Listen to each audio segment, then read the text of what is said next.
نحمده ونصلی علی رسولہ الکریم اما بعد۔ سورہ بقرہ کا تیسرا رکوع کل 9 آیات پر مشتمل ہے۔ کل خیال یہ تھا کہ ہم 5 آیات کا مطالعہ کر لیں گے، اسی لیے میں نے 5 آیات کی تلاوت کی تھی، لیکن کل ہمارا درس صرف 4 آیات تک پہنچ سکا، اس لیے آج میں تلاوت میں 5ویں آیت بھی شریک کر رہا ہوں۔ اعوذ باللہ من الشیطان الرجیم، بسم اللہ الرحمن الرحیم۔ وبشر الذین آمنوا وعملوا الصالحات ان لهم جنات تجری من تحتها الانہار کلما رزقوا منها من ثمرة رزقا قالوا هذا الذی رزقنا من قبل وأتوا به متشابها وَلَهُمْ فِيهَا أَزْوَاجٌ مُطَهَّرَةٌ وَهُمْ فِيهَا خَالِدُونَ۔ إِنَّ اللَّهَ لَا يَسْتَحْيِي أَن يَضْرِبَ مَثَلًا مَا بَعُوضَةً فَمَا فَوْقَهَا فَأَمَّا الَّذِينَ آمَنُوا فَيَعْلَمُونَ أَنَّهُ الْحَقُّ مِنْ رَبِّهِمْ وَأَمَّا الَّذِينَ كَفَرُوا فَيَقُولُونَ مَاذَا أَرَادَ اللَّهُ بِهَذَا مَثَلًا يضل به كثيرا ويهدي به كثيرا وما يضل به إلا الفاسقين الذين ينقضون عهد الله من بعد ميثاقه ويقطعون ما أمر الله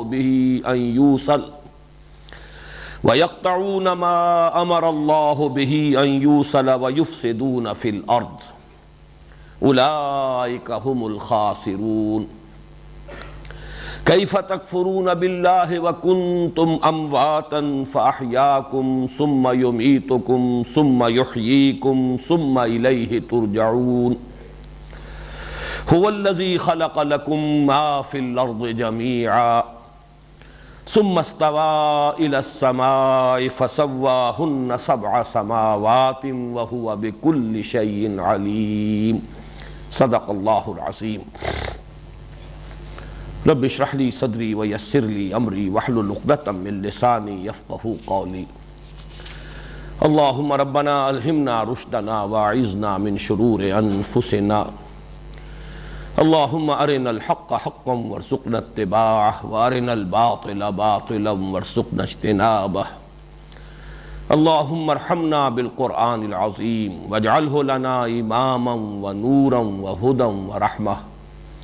اللہم ذکرنا منہ ما نسینا وعلمنا منہ ما جہلنا وارزقنا تلاوتہ آناء اللیل وآناء النہار واجعلہ لنا حجتا یا رب العالمین آمین۔ سورہ بقرہ کے تیسرے اور چوتھے رکوع کے بارے میں تمہیدی گفتگو کل ہو چکی ہے، اس میں صرف ایک بات کا اضافہ کرنا چاہ رہا ہوں۔ میں نے یہ عرض کیا تھا کہ تاویل عام کے اعتبار سے ان دونوں رکوعوں کے مضامین جو 19 آیات پر مشتمل ہیں، انہیں پورے مکی قرآن کا خلاصہ قرار دیا جا سکتا ہے، اور یہاں یہ خلاصہ اسی حکمت کے تحت درج کیا گیا کہ چونکہ شروع میں 6 پارے سے بھی زائد مسلسل مدنی صورتیں آ رہی ہیں، لہذا آغاز ہی میں مکی قرآن مجید کی تعلیمات کا جو لب لباب اور خلاصہ ہے وہ دے دیا جائے، تاکہ ہر قاری اور ہر طالب علم جو قرآن کا سلسلے وار شروع سے مطالعہ کر رہا ہو، اس کے سامنے قرآن حکیم کا وہ حصہ کہ جو ہجرت سے قبل مکہ مکرمہ میں نازل ہوا ہے، اس کی تعلیمات کا خلاصہ آ جائے۔ لیکن ایک بات میں نے یہ عرض کی تھی کہ مولانا امین احسن اصلاحی صاحب کا یہ خیال ہے، اگرچہ میرا دل اس پر ٹھک نہیں رہا، کہ اس تیسرے رکوع کے مضامین میں جو اصل خطاب کا رخ ہے وہ بنی اسماعیل کی طرف ہے۔ میں نے مزید اس پر غور کیا ہے تو اس حقیقت کی طرف توجہ ہوئی کہ واقعہ یہ ہے کہ خود مدینہ منورہ میں امیین کا ایک بہت بڑا اہم طبقہ موجود ہے، لہذا بنی اسماعیل کی طرف اس کے رخ کو معین کرنا کوئی ضروری نہیں ہے، اس لیے کہ مدینہ منورہ میں صرف یہود ہی آباد نہیں تھے، 3 قبیلے یہود کے تھے، تو اس کے ساتھ ہی 2 قبیلے جو اصل عرب قبیلے، بلکہ میں یہاں لفظ اصل کو زور دے کر اس لیے ادا کر رہا ہوں کہ یہ اصطلاح بھی آپ کے سامنے آ جائے، عرب عاربہ اور عرب مستعربہ۔ قدیم جو عرب باشندے ہیں ان کو دو حصوں میں تقسیم کیا گیا، ایک جو اصل عرب ہیں، پرانے عرب باشندے، اور ایک وہ کہ جو مستعربہ ہیں، جو عرب بن گئے، باہر سے آئے۔ چنانچہ بنی اسماعیل جو ہیں وہ خود عرب عاربہ میں شامل نہیں ہیں، وہ عرب مستعربہ ہیں، اس لیے کہ حضرت ابراہیم علیہ السلام کا وطن معلوف جو ہے وہ تو عراق تھا، شہر ار جو ہے وہ آپ کا مقام پیدائش ہے، پھر آپ کی زندگی کا اکثر و بیشتر حصہ جو ہے وہ شام اور فلسطین کے علاقے میں گزرا ہے۔ صرف یہ کہ اپنے ایک صاحبزادے کو، اپنے بڑے بیٹے حضرت اسماعیل کو اللہ کے حکم سے یہاں لا کر آباد کر دیا۔ تو اسماعیل اور ان کی نسل اصل میں عرب عاربہ نہیں ہے بلکہ عرب مستعربہ ہے، جبکہ اوس اور خزرج کے دو قبیلے جو مدینے میں آباد تھے یہ اصل یمنی قبائل ہیں۔ وہ جو سد معارب جب ٹوٹا ہے اور وہاں سیلاب آیا ہے اور تباہی آئی ہے یمن میں، تو جو مختلف قبائل وہاں سے نکلے ہیں ان میں سے یہ دو قبیلے آ کر مدینے میں آباد ہو گئے، یہ تو اصل عرب ہیں۔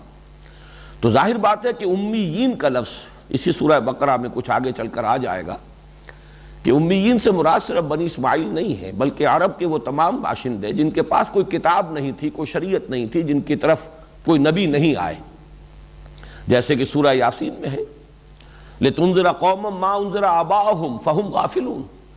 یہ قرآن اے محمد آپ پر نازل کیا جا رہا ہے تاکہ آپ خبردار کر دیں اس قوم کو جس کے آباء و اجداد کو خبردار نہیں کیا گیا، اور اسی بنا پر وہ غافل ہیں، اس لیے کہ حضرت اسماعیل سے لے کر اور حضرت محمد تک صلی اللہ علیہ وسلم علیہ السلام کو سلسلہ نبوت و رسالت عرب کی سرزمین میں نہیں رہا۔ اس اعتبار سے جو شریعت سے، کتاب سے ناآشنا تھے وہ امیین ہیں۔ تو امیین میں بنی اسماعیل ہیں اصلاً، اس لیے کہ خود حضور صلی اللہ علیہ وسلم بھی انہی میں سے تھے، لیکن اس لفظ کا اطلاق جو ہے اوس اور خزرج کے قبائل پر بھی ہو جائے گا۔ اس اعتبار سے میرے نزدیک زیادہ صحیح بات یہی ہے کہ اس رکوع میں جو خطاب ہو رہا ہے یا ایھا الناس، اگرچہ الفاظ عام ہیں جیسا کہ میں نے کل عرض کیا تھا، لیکن اگر اسے ہم تعویل خاص کے حوالے سے معین کریں تو مدینے کے یہ دو قبائل جو اصل عرب قبائل ہیں اوس اور خزرج، وہ گویا کہ یہاں مخاطب ہیں۔ البتہ اصل میں تو یہ قرآن مجید کی ابدی دعوت کا خلاصہ ہے جو آ رہا ہے۔ پھر آپ کو یاد ہوگا میں نے عرض کیا تھا کہ اس کے جو پہلی 5 آیات ہیں اس میں قرآن حکیم کی دعوت کا لب لباب بھی آ گیا ہے اور اس کے اساسی نظریات کا خلاصہ بھی۔ دعوت تو میں عرض کر چکا ہوں کل، ایک آیت میں مکمل ہے، یا ایھا الناس اعبدوا ربکم الذی خلقکم والذین من قبلکم لعلکم تتقون۔ عبادت رب، بندگی رب کی دعوت، یہی تمام انبیاء کی دعوت رہی، تمام رسولوں کی دعوت رہی، یہی قرآن حکیم کی بنیادی دعوت ہے۔ چنانچہ اسی سے قرآن مجید تمہیدی جو 2 رکوع آ چکے ہیں جن میں 3 قسم کے انسانوں کی تشریح بیان کی گئی ہے، اس کے بعد اپنی دعوت کا آغاز کر رہا ہے تو اسی لفظ سے کر رہا ہے۔ یہی غایت تخلیق ہے جنوں اور انسانوں کی۔ اس اعتبار سے دعوت تو پہلی آیت میں آ گئی، لیکن یہ کہ پہلی 2 آیتوں کو اگر جمع کریں گے تو اصل میں اس میں جو سب سے بنیادی نظریہ ہے اسلام کا، اساسی نظریات میں سب سے زیادہ اساسی نظریہ یعنی توحید، اس کی تکمیل ہو گئی۔ توحید عملی اعبدوا ربکم، اور توحید صفاتی یا توحید نظری، توحید فی العقیدہ ولا تجعلوا للہ اندادا وانتم تعلمون۔ اور یہ بھی دیکھیے بڑا حسین توازن پیدا ہوا ہے۔ میں نے کل عرض کیا تھا کہ اس سے پہلے قرآن مجید میں سورہ فاتحہ میں بھی، اگرچہ وہاں ہمارا ایک دعا کا جو کلمہ ہے اس کو انشائیہ کہا جا سکتا ہے، اہدنا الصراط المستقیم، لیکن یہ کہ اس کے بعد سورہ بقرہ کے 2 رکوعوں میں کہیں کوئی کلام انشائیہ نہیں آیا، کلام خبریہ ہے۔ لیکن یہاں ان 2 آیتوں میں کلام انشائیہ آیا ہے اس توازن کے ساتھ کہ ایک امر ہے ایک نہیں ہے۔ اعبدوا ربکم یہ امر ہے، حکم ہے، فلا تجعلوا للہ اندادا یہ نہیں ہے، ایک امر ایک نہیں، اور ان دونوں ہی پر مشتمل ہوتا ہے کلام انشائیہ۔ اس کے بعد کی 3 آیات میں تقسیم دیکھیے کہ 1.5 آیت میں رسالت کا ذکر ہے اور 1.5 آیت میں آخرت کا ذکر ہے۔ چنانچہ یہی اساسی نظریات ہیں، یہی ایمان ہے۔ ایمان کا اصل، اس کی بنیاد، اس کی جڑ وہ تو ہے ایمان باللہ، توحید کے ساتھ 2 آیات میں اس کا بیان ہو گیا۔ اس کے بعد ہے ایمان بالرسالت۔ ظاہر بات ہے کہ محمد الرسول اللہ صلی اللہ علیہ وسلم کی رسالت کی بنیاد یہ ہے کہ قرآن اللہ کا کلام ہے جو آپ پر نازل ہوا۔ وہ لوگ انکار محمد ابن عبداللہ کا نہیں کرتے تھے، محمد رسول اللہ صلی اللہ علیہ وسلم کا کرتے تھے۔ اصل انکار تو قرآن کا تھا، محمد کا نہیں تھا صلی اللہ علیہ وسلم۔ اس اعتبار سے نبوت و رسالت کا جو مضمون آیا ہے وہ اس اعتبار سے وَإِن كُنتُمْ فِي رَيْبٍ مِّمَّا نَزَّلْنَا عَلَىٰ عَبْدِنَا، اس میں ذرا نوٹ کیجئے کہ یہ عبد کی نسبت کو نمایاں کیا گیا ہے۔ قرآن مجید میں جہاں بھی حضور صلی اللہ علیہ وسلم پر قرآن مجید کے نزول کا تذکرہ ہو، اور ظاہر بات ہے قرآن مجید کا نزول گویا کہ اللہ کی شفقت اور عنایت کا نزول ہے، جہاں بھی شفقت اور عنایت کا انداز ہوتا ہے اور جہاں بھی مقام مدح ہوتا ہے، جہاں بھی نسبت عروجی بیان کرنی مقصود ہوتی ہے، وہاں حضور کی نسبت عبدیت کو نمایاں کیا جاتا ہے۔ سبحان الذی اسری بعبدہ لیلا من المسجد الحرام الی المسجد الاقصی، الحمد للہ الذی انزل علی عبدہ الکتاب ولم یجعل لہ عوجا۔ اس پر بہت سے مواقع پر تفصیلی گفتگو میں کر چکا ہوں، خاص طور پر مولانا روم کے حوالے سے، کہ یہ عروجی اور نزولی جو کیفیات ہوتی ہیں، عبدیت میں چونکہ رخ ہے اللہ کی طرف، بندہ اللہ کی طرف رخ کر کے کھڑا ہے، یہ عروجی کیفیت ہے۔ رسالت میں بندہ جو رسالت کا فرض منصبی ادا کرنے کے لیے جا رہا ہے، اس کا رخ جو ہے خلق کی طرف ہے، اس اعتبار سے وہ نزولی نسبت ہے۔ گویا کہ اگر ہم یوں کہیں کہ جبل نور سے حضور نازل ہو رہے ہیں، اتر رہے ہیں، یہ نزولی نسبت ہے، اس لیے کہ اب آپ کو جا کر لوگوں کو خبردار کرنا ہے۔ حضرت موسیٰ علیہ السلام کوہ طور سے اتر رہے ہیں، یہ نزولی کیفیت ہے، اس لیے کہ فرمایا گیا اذهب الى فرعون انه طغى۔ لیکن جب حضرت موسیٰ کوہ طور پر تھے یا حضور صلی اللہ علیہ وسلم جبل نور پر تھے، تو یہ ہے عروجی کیفیت۔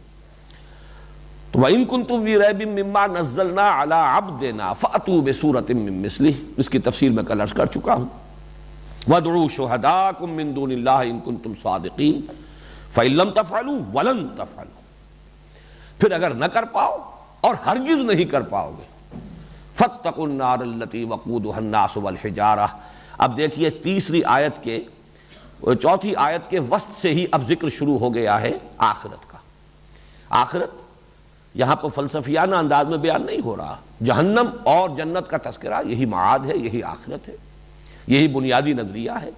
اسلام کے اساسی نظریات میں سے تیسرا نظریہ معاد اور آخرت کی زندگی، جس کی دو کیفیات ہیں، یا انہا لجنت ابدا اور لنار ابدا، فاتقوا النار التي وقودها الناس والحجارہ، تو بچو، ڈرو اس آگ سے جس کا ایندھن بنیں گے انسان اور پتھر۔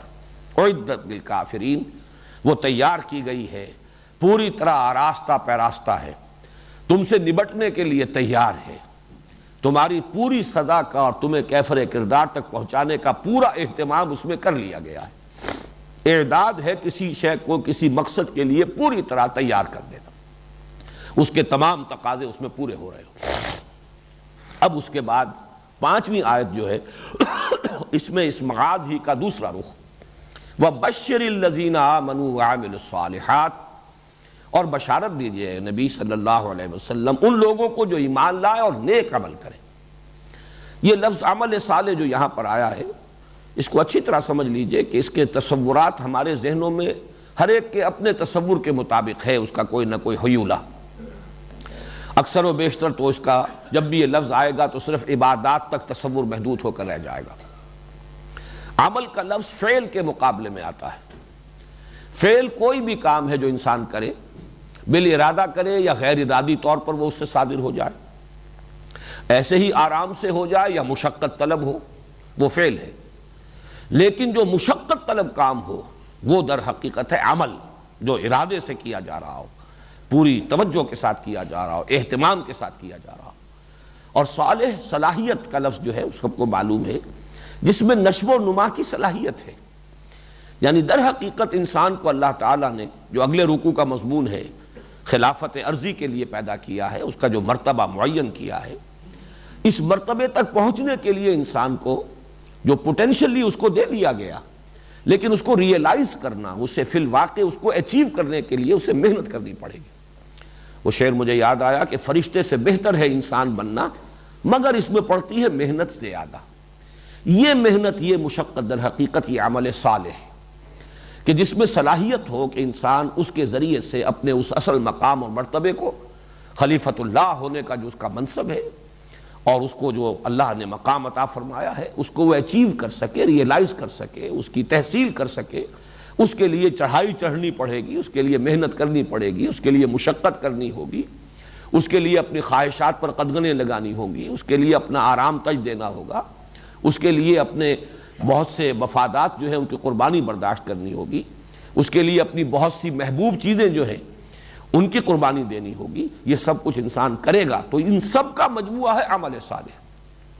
وَبَشِّرِ الَّذِينَ آمَنُوا وَعَمِلُوا الصَّالِحَاتِ، بشارت دے دیجئے ان کو جو ایمان لائیں۔ کس پر؟ ایمان لائے اللہ کی توحید پر، ایمان لائے محمد الرسول اللہ صلی اللہ علیہ وسلم کی رسالت پر، قرآن کے منزل من اللہ کلام اللہ ہونے پر، ایمان لائے جنت پر، ایمان لائے دوزخ پر۔ مانا باس بعد الموت کو، ان لہم جنات تجری من تحتہا الانہار، کہ ان کے لیے ہوں گے وہ باغات۔ جنت کے لفظ کو پہچان لیجئے، جیم نون، نون کا مادہ عربی زبان میں آتا ہے کسی چیز کو چھپ جانا یا چھپا دینا۔ جن علیہ اللیل، حضرت ابراہیم علیہ السلام کے ذکر میں آتا ہے لما جن علیہ اللیل رأى کوكبا، جب رات کا تاریکی کا پردہ چھا گیا ان پر تو انہوں نے دیکھا ایک ستارہ۔ اسی لیے جنین کہتے ہیں وہ بچہ جو رحم مادر میں ہے، معلوم تو ہے کہ بچہ ہے لیکن نظر نہیں آ رہا، مخفی ہے، چھپا ہوا ہے، وہ جنین ہے۔ جن اسی لیے انس کے مقابلے میں بیان کر چکا ہوں کہ انسان یہ آنسا، یہ ایک رائے ہے کہ آنسا سے یہ لفظ انسان بنا ہے جو نظر آتا ہے، مرئی ہے، جبکہ جنات وہ ہیں کہ جو نظر نہیں آتے، وہ مخفی ہیں، چھپے ہوئے ہیں، غیر مرئی ہیں۔ تو جنت باغ کو اس لیے کہا جاتا ہے کہ زمین کو اس کے اوپر کا سبزہ ڈھانپ لیتا ہے۔ یہ بہت خوبصورت انداز ہے کہ اگر ہوائی جہاز میں سے آدمی جا رہا ہو تو کہیں تو اگر صحرا ہے لق و دق تو نظر آئے گا، ننگی زمین ہے، اریاں ہے، زمین نظر آ رہی ہے۔ جہاں کوئی نباتات ہے، کوئی جنگل ہے یا ویسے ہی کھیت ہے، کوئی ہریاول ہے تو وہ ظاہر بات ہے زمین نظر نہیں آئے گی، زمین اب چھپ گئی ہے۔ اور اس کو جیسا کہ قرآن مجید میں آتا ہے اس نے گہنا پہن لیا ہے، اس کے اب زیورات ہیں، وزینت، اس نے زینت اختیار کر لی ہے۔ یہ در حقیقت یہ ساری ہریالی جو ہے یہ اس کا تزین ہے، اس نے اس کے ذریعے سے اپنے آپ کو مزین کر لیا ہے، خود زمین جو ہے وہ چھپ گئی ہے۔ تو جنات تجری من تحتہا الانہار، جن کے دامن میں، یہ ترجمہ میں کر رہا ہوں، اگرچہ لفظ جو ہے تحت کے معنی جو ہے وہ تو ہے نیچے، تحت اور فوق، تحت کسی شے کے نیچے، فوق کسی شے سے اوپر، یہ ظرف کے لیے ہے۔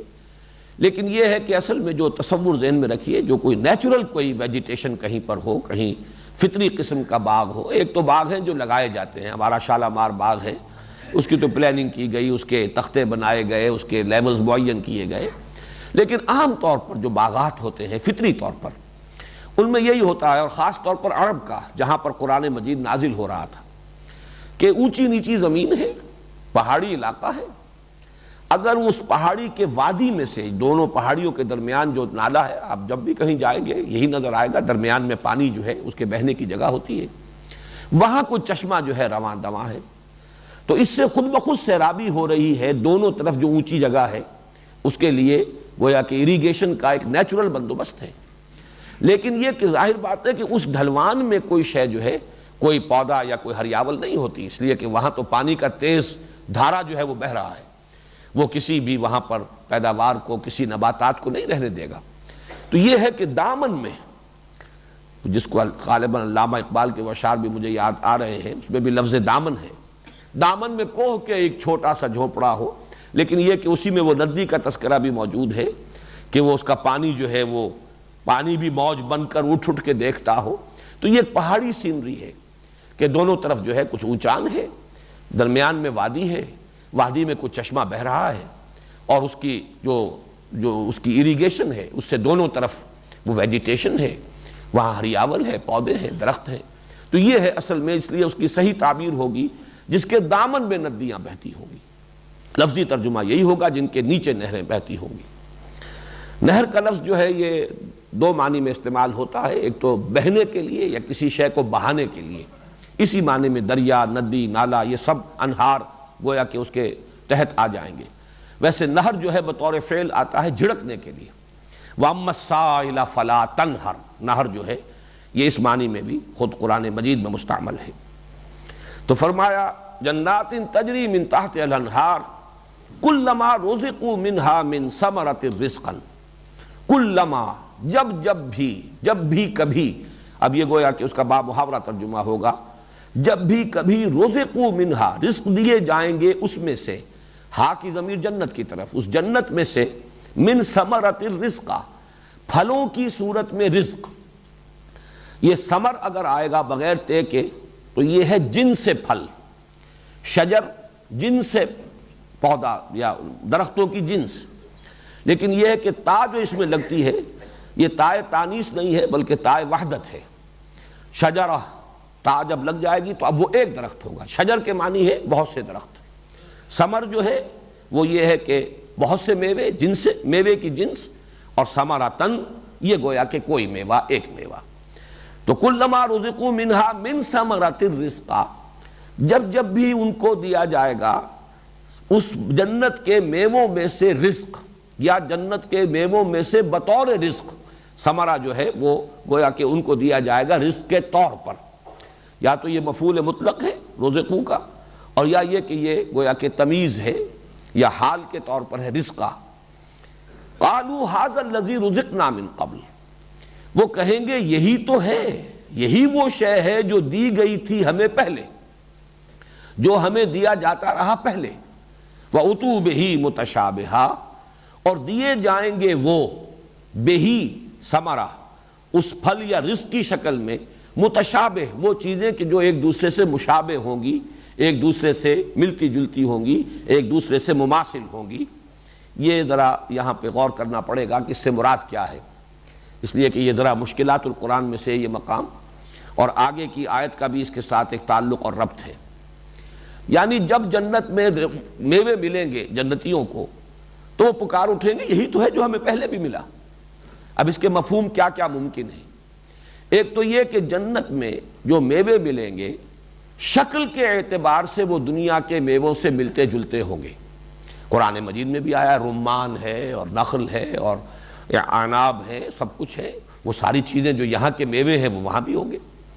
لیکن یہ ہے کہ وہ ذائقے کے اعتبار سے زمین و آسمان کا فرق ہوگا. تو وہ صرف یہ کہ شکل میں متشابہ ہوں گے، صورت میں مشابہ ہوں گے، صورت و شکل میں مماثل ہوں گے جنت کے دنیا کے میووں کے، جبکہ ان کی اصل حقیقت وہ تو جیسے کہ ایک حدیث میں آیا ہے ما لا عین رات ولا اذن سمعت وما خطر علی قلب بشر. وہ نعمتیں وہ ہیں جو نہ کسی آنکھ نے دیکھی، نہ کسی کان نے سنی، نہ کسی انسان کے قلب پر اس کا کبھی کوئی احساس اور شعور اور ادراک وارد ہوا. وہ تو بالکل ایک مختلف شے ہے. لیکن ظاہر بات ہے کہ کچھ نہ کچھ مماثلت بھی ضروری ہے. اور نمبر دو یہ کہ جب تک یہ تشبیہ اور تمثیل نہ دی جائے ان چیزوں سے جنہیں ہم پہچانتے ہوں تو جنت کی نعمتوں کا تذکرہ آخر کیسے کیا جائے. وہ چیز جو ہمارے لیے ان امیجنیبل ہے، جس کا ہم کوئی تصور نہیں کر سکتے، لیکن اس کے لیے تشبیہ اور تمثیل وہ تو ظاہر بات ہے انہی چیزوں سے دینی ہوگی کہ جو ہمارے مشاہدے میں آتی ہیں. اس اعتبار سے شکلاً اور صورتاً وہ مشابہ ہوں گی ان میووں کے جو دنیا میں انسان کھاتا رہا ہے. ایک اس کا مفہوم یہ بھی ہے کہ جنت میں بھی وہ میوے انہیں جب بار بار ملیں گے تو شکلاً تو ایک سے ہوں گے لیکن ہر مرتبہ ان کی لذت اور ہوگی. اس لیے کہ انسان جو ہے وہ منوٹنی جس کو آپ کہتے ہیں، طبیعت اکتا جاتی ہے، ایک ہی چیز مسلسل اور ایک ہی ذائقہ جو ہے. تو اگرچہ وہ رمان رہے گا لیکن یہ کہ اس رمان کا ذائقہ جو ہے وہ بدلتا رہے گا، اس میں نئی رعنائی پیدا ہوتی رہے گی، اس میں نئی کیفیت اور نئی لذت پیدا ہوتی رہے گی. اور ایک اس میں مفہوم جو ہے وہ ذرا صوفیانہ انداز کا بھی لیا گیا ہے. اور اگرچہ مولانا اصلاحی صاحب کا مزاج جو ہے وہ متصوفانہ نہیں ہے، لیکن یہ کہ مجھے خوشی ہوئی کہ انہوں نے بھی یہ مضمون لیا ہے اور بیان کیا ہے. اور وہ یہ ہے کہ در حقیقت انسان جو بھی عمل کرتا ہے اس دنیا میں اس عمل کا ایک ذائقہ ہے، روحانی ذائقہ. آپ نے کوئی نیکی کی، اس کی ایک مسرت آپ کو حاصل ہوتی ہے، انبساط ہوتا ہے، طبیعت میں خوشی ہوتی ہے، گویا کہ ایک لذت حاصل ہوتی ہے. یہ لذت جو ہے اس سے مشابہ ہوگی وہ لذت کہ جو آخرت میں جنت میں جو جزا میں جو چیزیں ملیں گی، جو میوے ملیں گے، اس وقت یاد آئے گا کہ یہ وہ لذت ہے جس کا ہمیں احساس دنیا میں ہوا تھا جب ہم نے فلاں نیکی کا کام کیا، فلاں خیر کا کام کیا.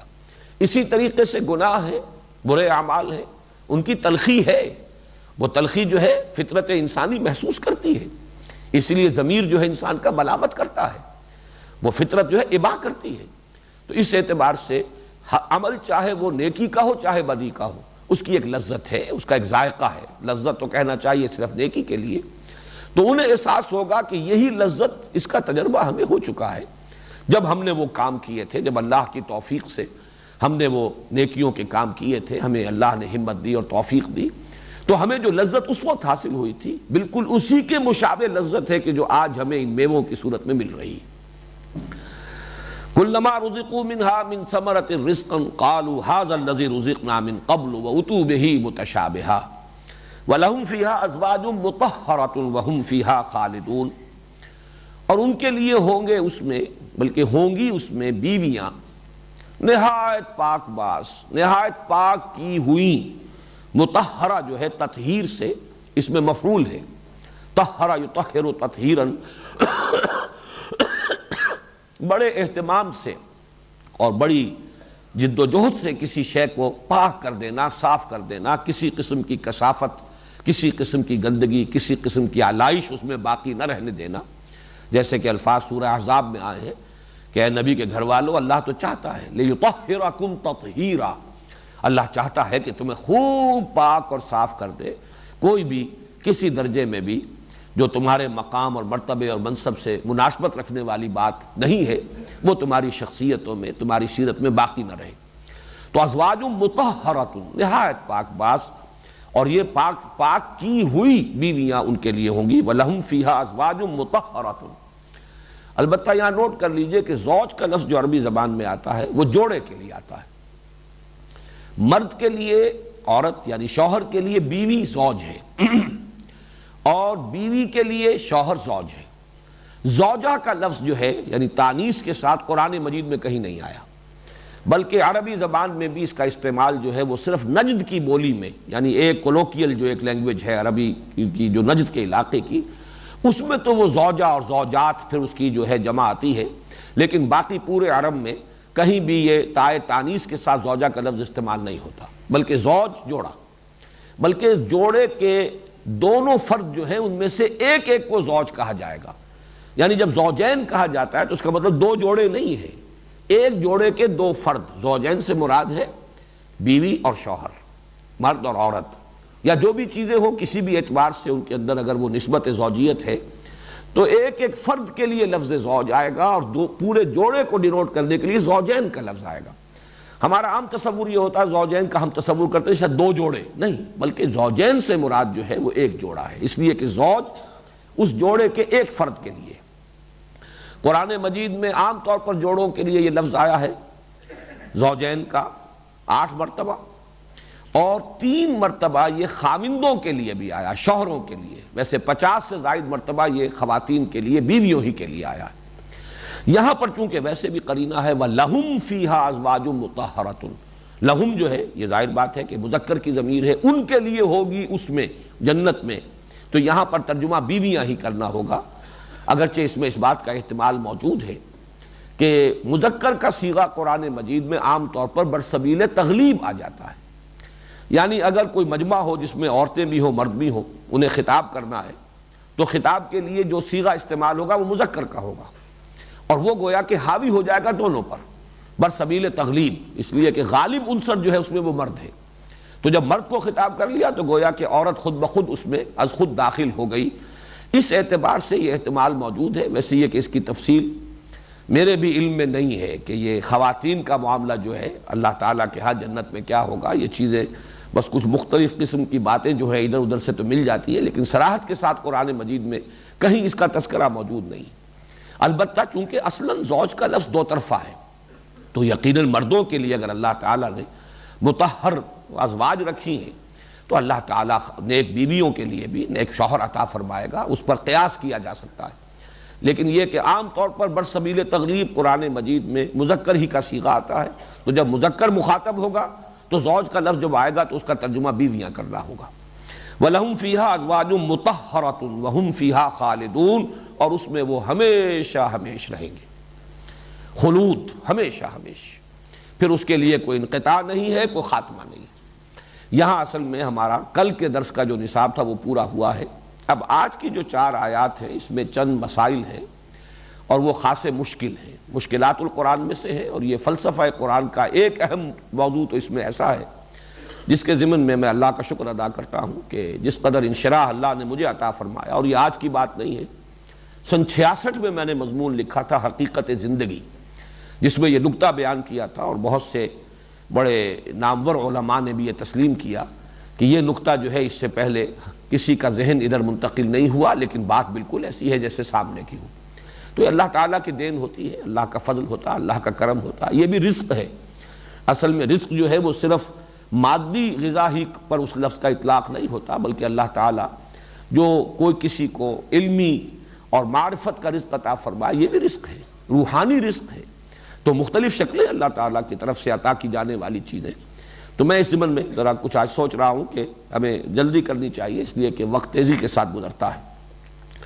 فرمایا ان اللہ لا یستحیی ان یضرب مثلا ما بعوضۃ فما فوقها۔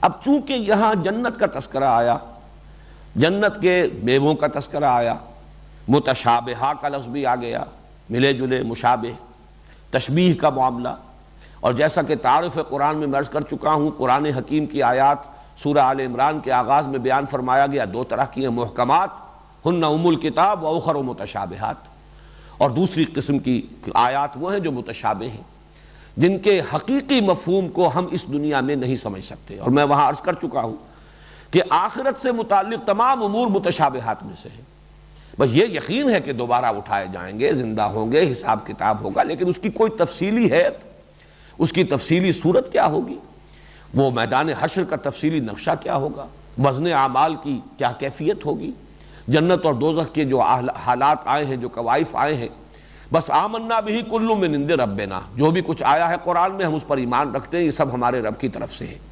لیکن یہ کہ اس کی تعیین جو ہے تفصیل میں جا کر کرنا، یہ ہمارے لیے ممکن نہیں، یہ آیات متشابہات ہیں۔ اس اعتبار سے تذکرہ ہو رہا ہے، چونکہ پہلے چیلنج آ چکا ہے کہ اگر تمہیں شک ہے قرآن مجید کے منزل من اللہ ہونے پر، اور اگر تمہارا یہ گمان ہے واقعتاً کہ یہ محمد کا اپنا کلام ہے صلی اللہ علیہ وسلم، جو آپ نے خود موضوع کر لیا ہے، کمپوز کر لیا ہے، تو پھر لے آؤ تم بھی اس ایسی ایک مثال۔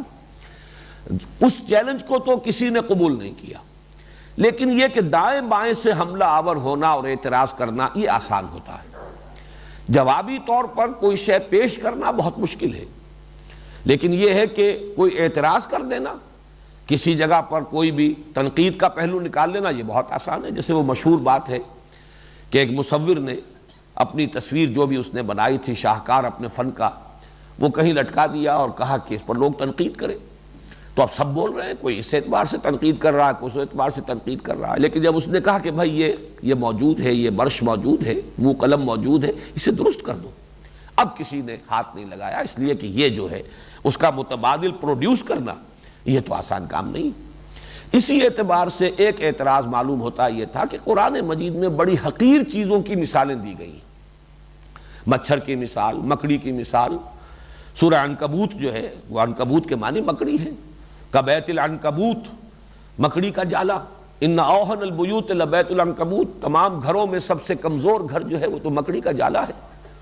یا جیسے مکھی کی مثال دی گئی، ضرب مثل فاستمعوا لہ، اے لوگوں ایک مثال بیان کی جا رہی ہے، توجہ سے سنو، یہ جو تمہیں پوج رہے ہو یہ تو کسی ایک مکھی کے پیدا کرنے پر بھی قادر نہیں، ذباب کو بھی پیدا نہیں کر سکتے تمہارے یہ بت اور تمہارے یہ معبود جو ہے، بلکہ مکھی ان سے کوئی چیز چھین کر لے جائے تو واپس لینے کی ہمت نہیں رکھتے۔ اب یہ ساری تمثیلیں جو ہے اصل میں تو اس اعتبار سے ہوتی ہیں کہ جو مضمون بیان کرنا مقصود ہے اس کے ساتھ مطابقت ہو، جس حقیقت کو ذہن کے قریب لانا ہے اس کو ذہن کے سامنے لانے میں وہ تشبیہ اور تمثیل جو ہے مؤثر ہو، مفید ہو، اور پورا ایک نقشہ جو ہے ذہن کے سامنے آ جائے۔ اصل مطلوب تو یہ ہے، اس میں یہ نہیں دیکھا جائے گا کہ شے کون سی جو ہے تشبیہ کے لیے، یعنی مشبہ بہی جو ہے یا ممثل بہی جس سے تمثیل دی جا رہی ہے یا جس سے تشبیہ دی جا رہی ہے وہ کیا ہے، وہ تو جیسی جس چیز کو بیان کرنا ہے ویسی تمثیل آئے گی۔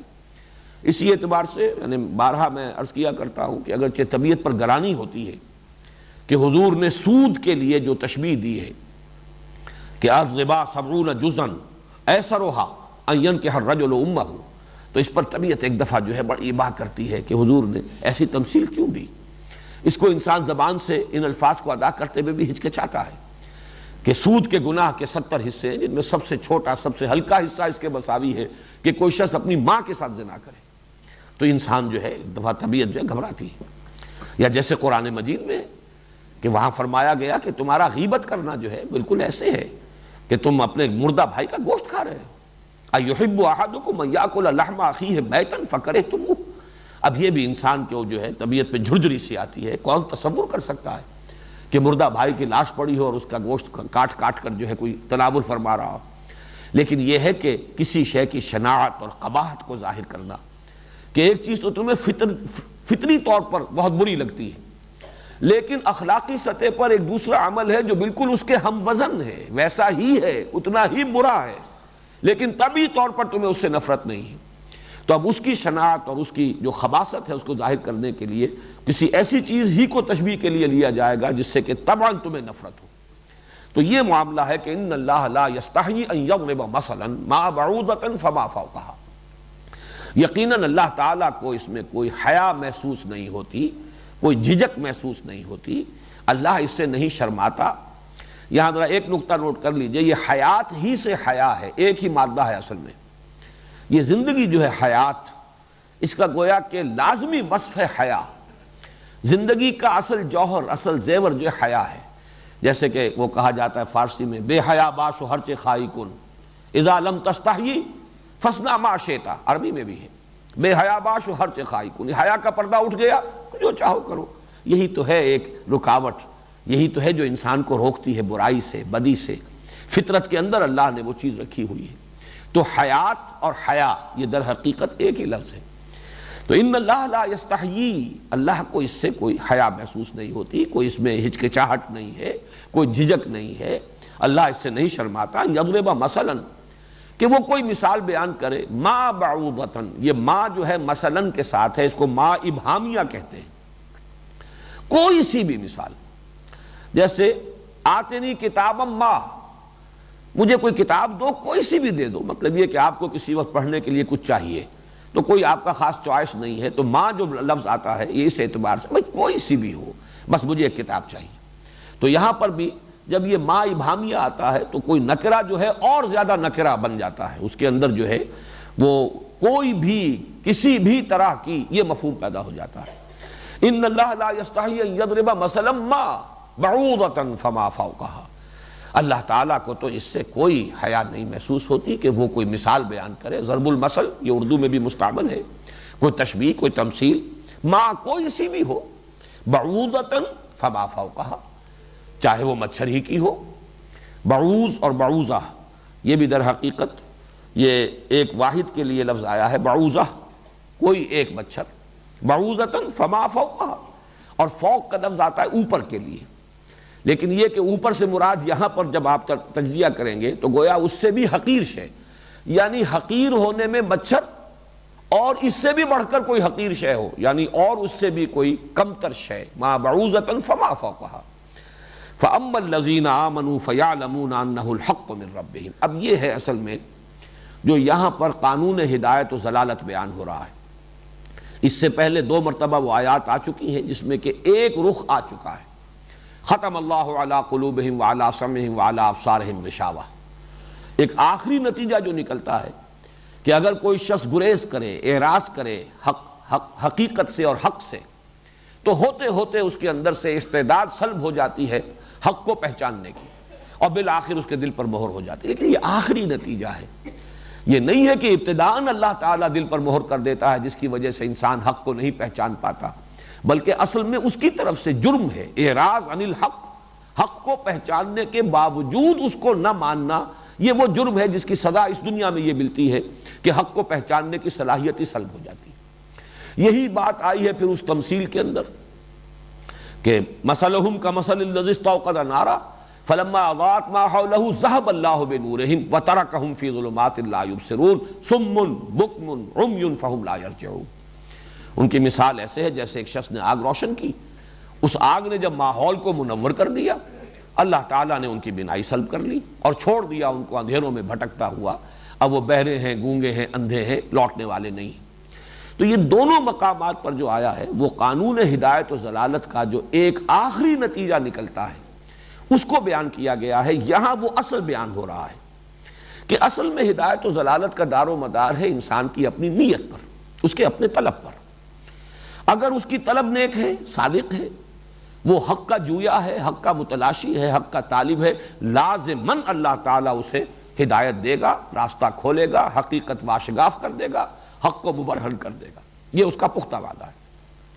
لیکن اپنے دل میں کجی ہے، زیغ ہے، ٹیڑھ ہے، فساد ہے نیت کا، تعصب ہے، تکبر ہے، حسد ہے، تو پھر ظاہر بات ہے کہ چاہے کتنے ہی موتی بکھیر دیے جائیں علم کے، معرفت کے، کتنے ہی دلائل دے دیے جائیں، کتنی ہی اس کے لیے جو ہے آنکھوں کو کھول دینے والی جو ہے دلیلیں دے دی جائیں، استشہاد کر دیا جائے، قطعاً مفید نہیں ہوگا، بلکہ اس کی ہٹ دھرمی بڑھتی چلی جائے گی۔ ضد اور تعصب جس کو کہا گیا شقاق، فَإِنَّمَا هُمْ فِي شِقَاق، وہ شقاق بڑھتا چلا جائے گا، بجائے اس کے کہ کمی ہو، اس میں اور اضافہ ہوتا چلا جائے گا۔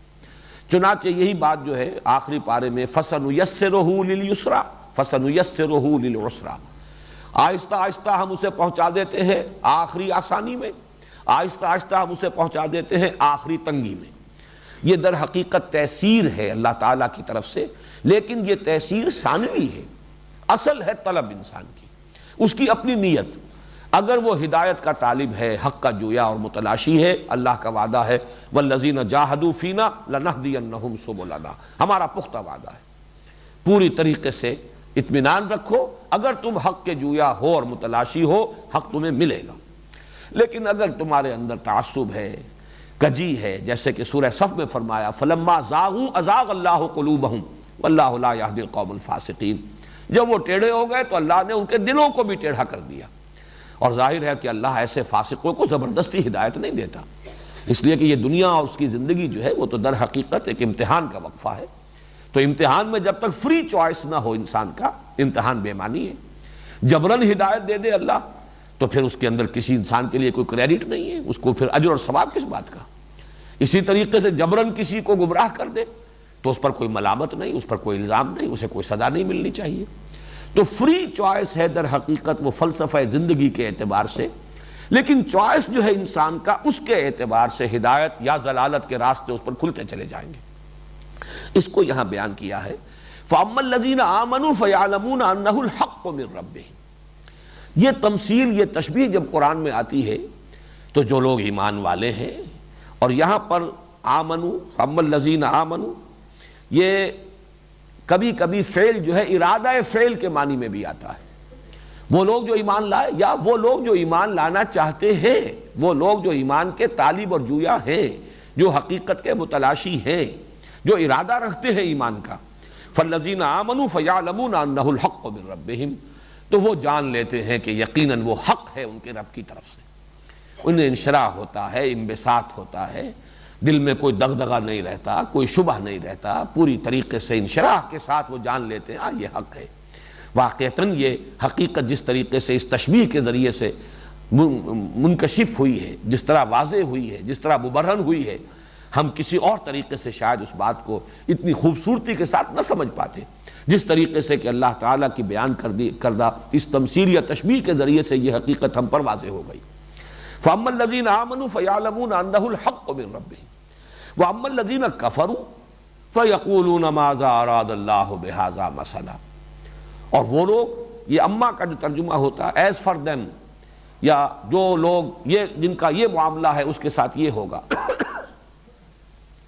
بسم اللہ اولہ آخرہ۔ فَأَمَّا الَّذِينَ آمَنُوا فَيَعْلَمُونَ أَنَّهُ الْحَقُّ مِنْ رَبِّهِمْ، انہیں پورا انشراح ہو جاتا ہے کہ یہ حق ہے ان کے رب کی طرف سے۔ وَأَمَّا الَّذِينَ كَفَرُوا، اور وہ لوگ کہ جو کفر کریں یا کفر کرنا چاہیں، اور یہاں اس لفظ کفر کا دوسرا مفہوم بھی بہت ہی عمدگی کے ساتھ منطبق ہوتا ہے، ناشکری۔ ایک تو وہ ہے کہ جو رب کی طرف سے آنے والی ہر بات کا شکر ادا کرتے ہیں، اس کی قدردانی کرتے ہیں، اور ایک یہ ہے کہ اللہ تعالیٰ نے ان کو سمجھانے کے لیے، افہام و تفہیم کے لیے تمثیل بیان کی، تشبیہ بیان کی، وہ ناقدری کر رہے ہیں۔ فَأَمَّا الَّذِينَ كَفَرُوا فَيَقُولُونَ مَاذَا أَرَادَ اللَّهُ بِهَذَا مَثَلًا، تو وہ کہتے ہیں کہ کیا ارادہ کیا ہے اللہ نے اس مثال سے۔ یہ بڑا گویا کہ استحقار کا انداز ہے، یا استنکار یا انکار، انکار اور استنکار دونوں کا مفہوم ایک ہی ہوگا کہ کیا ہے اس کا، یہ تو کوئی بہت اعلیٰ مثال نہیں ہے. اللہ تعالیٰ اگر واقعی اللہ کا کلام ہی ہوتا تو کوئی اور اس سے بہتر تمثیل ہو سکتی تھی، کوئی بہتر پیرایہ بیان اختیار کیا جا سکتا تھا. ماذا اراد اللہ بہذا مسئلہ. اب یہ دو رویے ہیں، دو رد عمل ہیں، دو نتیجے ہیں ایک ہی شے پر. معلوم ہوا کہ اصل فیصلہ کن چیز ہے، انسان کی اپنی داخلی کیفیت. وہی تشبیہ، وہی تمثیل، وہی آیات مبارکہ. اس پر ایک رد عمل یہ ہے کہ یعلمون انہ الحق من ربہم، ان کے ایمان میں اضافہ ہو رہا ہے، مزید انشراح اور انبساط ہو رہا ہے. اور وہی چیز ایک دوسرے لوگ ہیں کہ جن کے اندر ایک انکار اور استنکار اور استحقار کی کیفیت پیدا کر رہی ہے. فرمایا یضل بہ کثیرا ویہدی بہ کثیرا. یہ ہے اب کانٹے کے الفاظ جو ہے فیصلہ کن. اللہ گمراہ کرتا ہے اسی کے ذریعے بہت سوں کو، اور ہدایت دیتا ہے اسی کے ذریعے بہت سوں کو. یہ سورہ مدثر میں بھی یہ مضمون آیا ہے ابتدائی مکی صورتوں میں. تو یہاں پر نوٹ کر لیجئے کہ ایک ہی چیز ہے، لیکن اصل میں انسان کی اپنی داخلی سبجیکٹو جو اس کی کیفیت ہے داخلی، اس سے نتیجے مختلف ہو رہے ہیں. یضل بہ کثیرا ویہدی بہ کثیرا. اللہ گمراہ کرتا ہے اسی کے ذریعے بہت سوں کو، اور ہدایت دیتا ہے اسی کے ذریعے بہت سوں کو. لیکن وما یضل بہ الا الفاسقین. اب یہاں پر جو ہدایت دینے والا معاملہ ہے اس کی تفصیل بیان نہیں کی، اس لیے کہ ظاہر بات ہے کہ اس پر کسی زیادہ قیل و قال کی ضرورت نہیں ہے. وہ تو ہدایت اگر اللہ نے دی ہے اس کا انجام بخیر ہوگا، اس کے لیے اللہ تعالیٰ کی روح و ریحان و جنت و نعیم کے دروازے کھل گئے. لیکن اگر اللہ ہی گمراہ کر رہا ہے اس کے ذریعے سے بہت سوں کو، اب اس پر اشکال ہو سکتا ہے کہ جب یضل، اس میں جو ضمیر فاعلی ہے وہ تو اللہ کی طرف ہے، اللہ گمراہ کر رہا ہے. اگرچہ بیان ہو چکا ہے کہ اصل سبب ان کے اپنا جو ہے ذہن کی کجی، ان کی اپنی وہ داخلی کیفیت اور اس کا ٹیڑھ ہے. لیکن یہ کہ قانون خداوندی کہ جو اس راستے کی طرف جانا چاہتا ہے وہی راستہ اس کے لیے کھول دیا جاتا ہے. تو جو قانون طبیعت ہو، قانون فطرت ہو، اس کے تحت جو چیز ظہور پذیر ہو رہی ہو اسے اللہ تعالیٰ اپنی طرف منسوخ کرتے ہیں. قانون قدرت کا جو نتیجہ ہے وہ گویا کہ فعل ہے اللہ کا. یضل بہ وما یضل بہ الا الفاسقین. لیکن جان لو اچھی طرح، نہیں گمراہ کرتا اللہ اس کے ذریعے سے مگر فاسقوں کو. یہ فسق کیا ہے؟ اس کا اصل مفہوم ہے کسی شے کا کسی دوسری شے سے نکل جانا کسی برائی یا کمی کے ساتھ. اسی لیے اس کے ساتھ جو ہے جو حرف جار آتا ہے وہ عن، ففسق عن امر ربہ. سورہ کہف میں آیا ہے ابلیس کے بارے میں، کان من الجن ففسق عن امر ربہ. جب حکم دیا گیا تھا کہ سجدہ کرو آدم کو تو سب نے سجدہ کیا الا ابلیس. کان من الجن، وہ جنات میں سے تھا، فرشتوں میں سے نہیں تھا. فرشتہ ہوتا تو اللہ تعالیٰ کے حکم سے کبھی سرتابی نہ کرتا. کان من الجن ففسق عن امر ربہ. چونکہ وہ جن تھا، جنات میں سے تھا، بس وہ نکل بھاگا اپنے رب کے حکم سے. تو کسی شے سے نکل جانا، حد سے تجاوز کر جانا، اس معنی میں لفظ فسق جو ہے اگرچہ وہ بہت براڈ سپیکٹرم ہے. معمولی چھوٹا سا کوئی حکم ہے اللہ کا آپ نے توڑا، یہ بھی فسق ہے. لیکن اللہ کے سامنے مد مقابل بن کر کھڑے ہو گئے، مقابلے میں آ گئے، بغاوت کر رہے ہیں، ضد اور ند بن کر آ گئے، یہ بھی فسق ہے. تو معلوم ہوا کہ یہ جہاں تک اس کا جو اصل لغوی مفہوم ہے تو اس میں چھوٹے چھوٹے گناہ جو ہیں وہاں سے لے کر بڑی سے بڑی بغاوت جو اللہ کے مقابلے میں ہو ان سب پر اس کا اطلاق ہو جائے گا. وما یضل بہ الا الفاسقین. اب پھر دیکھیے اس فسق کی تشریح ہو رہی ہے، اور یہ گویا کہ پھر عمرانیات قرآنی کا ایک بہت اہم مضمون ہے. فساد کسے کہتے ہیں، اور اصل میں شریعت اور دین اس کی دو بنیادیں کیا ہیں، حقوق اللہ اور حقوق العباد. اصل میں جو انسان کی دو نسبتیں صحیح ہونی چاہیے وہ کیا ہیں؟ اب اگلی آیت میں وہ آ رہا ہے. وہ کون ہے فاسقین؟ وما یضل بہ الا الفاسقین الذین ینقضون عہد اللہ من بعد میثاقہ ویقطعون ما امر اللہ بہ ان یوصل ویفسدون فی الارض. وہ لوگ کہ جو نقض کے معنی توڑ دینا، نواقض وضو کہلاتی ہیں وہ چیزیں جن سے کہ وضو ٹوٹ جاتا ہے، نواقض وضو. نقص اور نقض میں بس تھوڑا سا فرق ہے. نقص کے معنی کمی، اور نقض یہ صاد کے بجائے ضاد بن گیا ہے اور ثقیل ہو گیا تو کسی شے کا ٹوٹ جانا. ایک ہے محض کمی، کوتاہی، اور ایک ہے کسی شے کا سلسلہ منقطع ہو جانا۔ تو الذین ینقضون عہد اللہ من بعد میثاقہ، وہ لوگ جو توڑتے ہیں اللہ کے عہد کو اس کے پختہ ہونے کے بعد۔ میثاق یہ مصدر ہے، موثاق اصل میں واو سا اور قاف اسی سے لفظ وثوق بنا ہے، میں بڑے وثوق کے ساتھ کہہ رہا ہوں، یعنی یقین ہے، پختہ اعتماد ہے، وثوق ہے۔ موثقاً کہتے ہیں وہ قسم کے جو بڑے اہتمام کے ساتھ پوری طرح اپنے شعور کے ساتھ کھائی گئی ہو، موثقا من اللہ، یہ سورہ یوسف میں الفاظ آئے ہیں۔ میثاق جو ہے شریعت کو بھی میثاق کہا گیا ہے، وَمِیثَاقَهُ الَّذِی وَاثَقَکُم بِہ، اپنے اس میثاق کا جس میں کہ اللہ نے تمہیں جکڑ لیا ہے اس کا پورا شعور اور ادراک رکھو، جان لو کہ تم نے اپنے اللہ سے کیا وعدہ کیا ہے۔ اِذْ قُلْتُمْ سَمِعْنَا وَأَطَعْنَا، جبکہ تم نے کہا کہ ہم نے سنا اور ہم نے مانا۔ یہ سب میثاق ہے، لیکن یہاں کون سا میثاق ہے؟ الذین ینقضون عہد اللہ من بعد میثاقہ۔ قرآن مجید میں چونکہ جو اہم مضامین ہیں وہ دو مرتبہ ضرور آتے ہیں۔ سورہ رعد جو مکی صورت ہے اس میں بھی یہ مضمون آیا ہے، الذین یوفون بعہد اللہ ولا ینقضون المیثاق۔ یہاں مقام مدح میں ذکر کیا جا رہا ہے اچھے لوگوں کا جو حق پر ہیں، وہ لوگ کہ جو اللہ کے عہد کو پورا کرتے ہیں اور میثاق کو توڑتے نہیں۔ والذین یصلون ما امر اللہ ان یوصل، اور وہ لوگ جو جوڑے رکھتے ہیں اس چیز کو جس کو کہ اللہ نے جوڑنے کا حکم دیا ہے، برقرار رکھتے ہیں، انٹیکٹ رکھتے ہیں، جوڑے رکھتے ہیں اس شے کو جس کو اللہ نے جوڑنے کا حکم دیا۔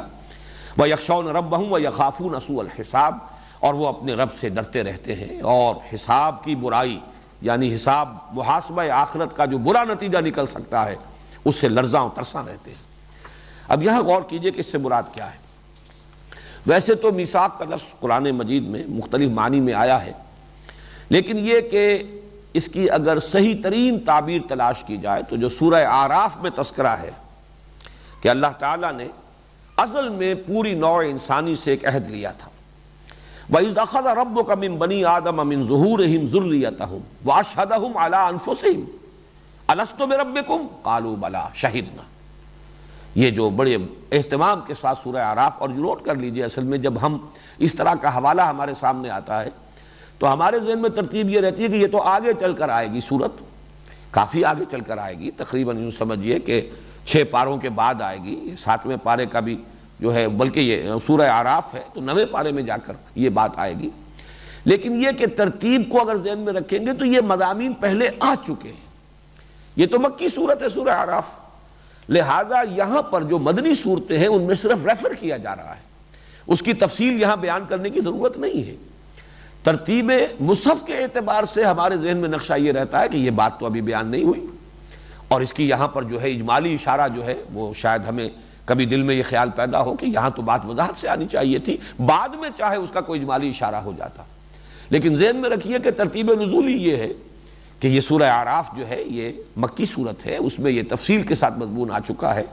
یاد کرو جب کہ نکالا تیرے رب نے تمام بنی آدم کی پیٹھوں سے ان کی ذریت کو، ان کی اولاد کو، اور انہیں گواہ ٹھہرایا، وَأَشْهَدَهُمْ عَلَىٰ أَنفُسِهِمْ، ان کو خود اپنے آپ پر گواہ ٹھہرایا، أَلَسْتُ بِرَبِّكُمْ، کیا میں تمہارا رب نہیں ہوں، تمہارا مالک نہیں ہوں؟ قَالُوا بَلَىٰ شَهِدْنَا، انہوں نے کہا بالکل ہم یقیناً تسلیم کرتے ہیں پروردگار تو ہمارا رب ہے، تو ہمارا مالک ہے، تو ہمارا آقا ہے۔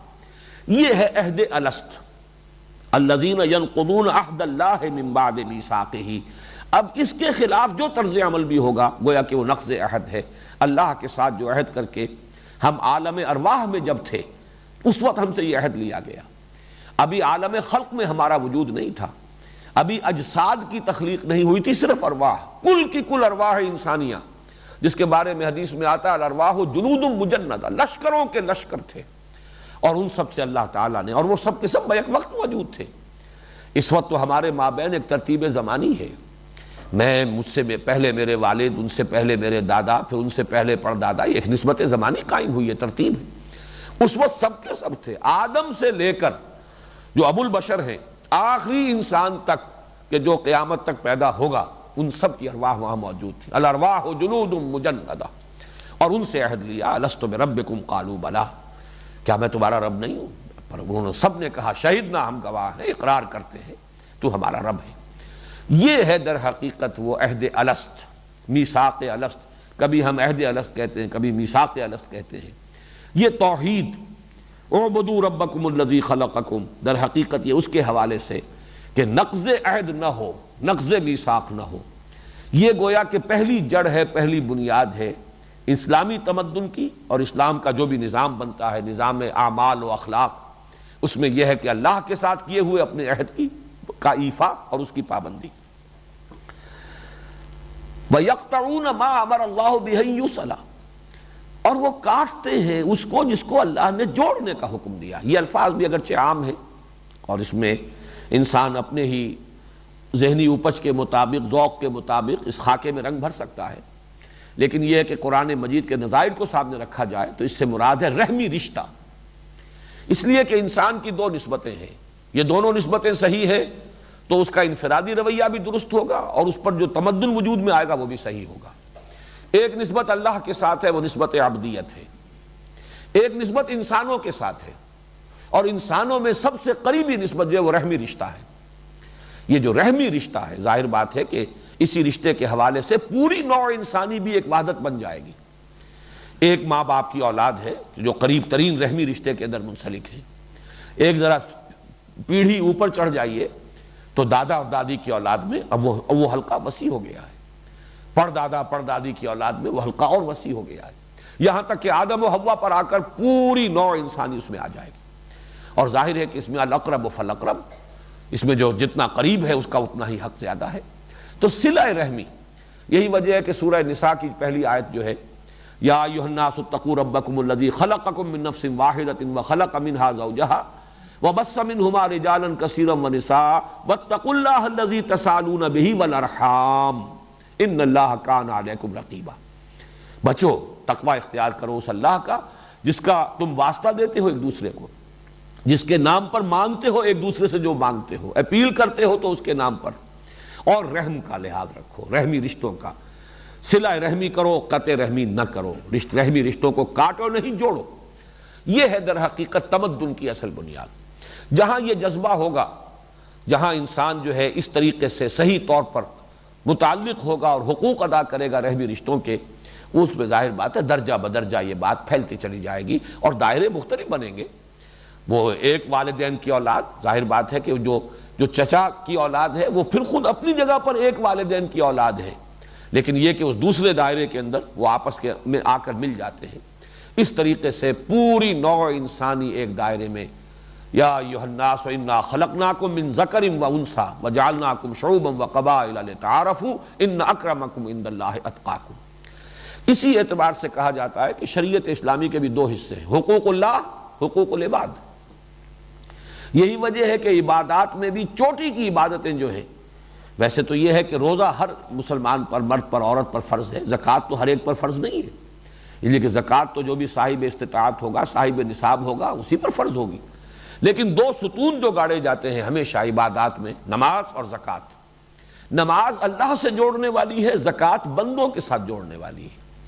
جو بھی تمہارے جو بنی نو ہیں تمہارے، ان میں سے جو بھی پیچھے رہ گئے ہیں، جن کو بھی ضرورت ہے مدد کی، جنہیں سپورٹ کی ضرورت ہے، جو محتاج ہیں، جو کسی درجے میں کوئی امداد کے مستحق ہیں، ان کے ساتھ امداد کرو۔